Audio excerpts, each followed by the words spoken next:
What's up guys? Review tayo ng Firefly 12 volts 8 watts na ilaw. So itong gamit ko sa solar. Yan siya.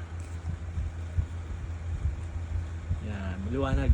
Maganda ang 8 watts. So solar lang po yan, solar. Pati itong electric fan yan, solar na yan. Mga 12 volt setup. Ito yung 8 watts. Sobrang liwanag niya na para dito sa maliit na kwarto. Yan.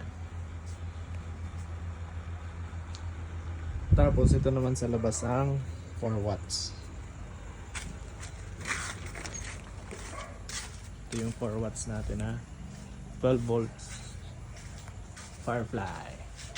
So solar lang din yan. Naka series siya dito sa parallel. Naka-parallel siya dito sa 12 volts na ilaw na pang motor.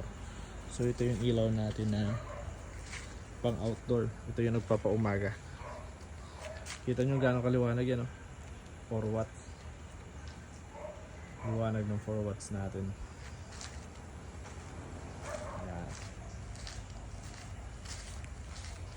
Dito tayo.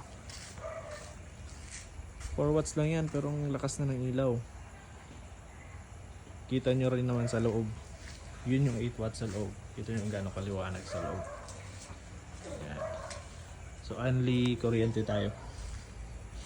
Maghapon yung electric fan, apat na electric fan na 12 volts, tapos mag-umaga naman tong mga ilaw sa labas.